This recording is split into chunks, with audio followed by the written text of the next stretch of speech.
Bonsoir. La communication du président de la République a porté sur 4 points essentiels. Le premier est relatif à la refondation du secteur public. Le président a insisté sur un point fondamental.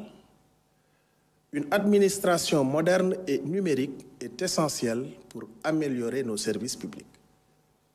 C'est dans cet esprit qu'a eu lieu, pour la première fois, la conférence des administrateurs et managers publics. Cet événement inédit a réuni les dirigeants du secteur public pour réfléchir ensemble sur les voies et moyens de rendre nos administrations plus efficaces, proches des citoyens et capables de livrer des résultats concrets.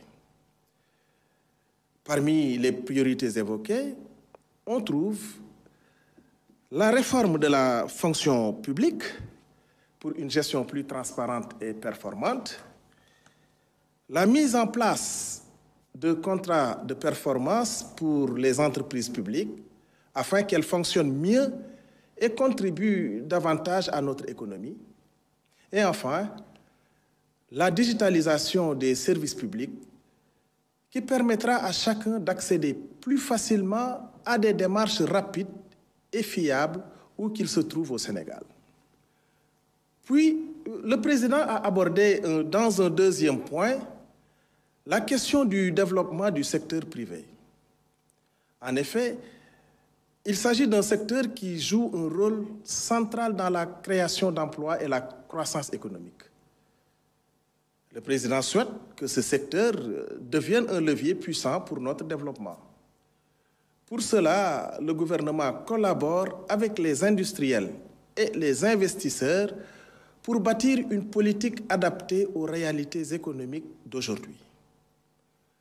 Un moment fort de cette nouvelle dynamique sera le forum Invest in Sénégal qui se tiendra en avril. Cet événement permettra de montrer au monde entier que le Sénégal est une destination de choix pour les investissements. Notre ambition est de mobiliser 5 600 milliards de francs CFA des secteurs privés national et international entre 2025 et 2029 afin de financer des projets qui auront un impact direct sur nos vies. Le troisième point a été consacré à la relance et au développement du secteur touristique. Comme vous le savez, le tourisme est une source énorme de richesse pour notre pays. Il peut non seulement générer des revenus importants, mais aussi créer 500 000 emplois d'ici 2050. Pour y parvenir, plusieurs actions sont prévues. Valoriser notre patrimoine naturel et culturel, promouvoir nos destinations touristiques pour attirer davantage de visiteurs étrangers et sécuriser nos zones touristiques en renforçant la police touristique. Très bientôt, une réunion interministérielle définira les mesures prioritaires pour relancer ce secteur stratégique. Enfin, le dernier point abordé par le président de la République a porté sur la modernisation des marchés et espaces commerciaux. Nous savons tous à quel point les incendies et l'insécurité dans nos marchés sont préoccupants. Le président a demandé une révision approfondie du programme de modernisation des marchés. L'objectif est simple: sécuriser et moderniser ces lieux essentiels à l'économie locale. De plus, le gouvernement travaille sur des solutions pour optimiser l'utilisation du centre des expositions de Diamniadio et moderniser le CICES afin qu'il devienne des infrastructures plus performantes et rentables. Le Premier ministre, quant à lui, a abordé d'abord le plan quinquennal 2025-2029, à propos duquel il a insisté sur l'importance d'une bonne organisation pour garantir la réussite des projets et réformes visant à atteindre les objectifs de la vision Sénégal 2050.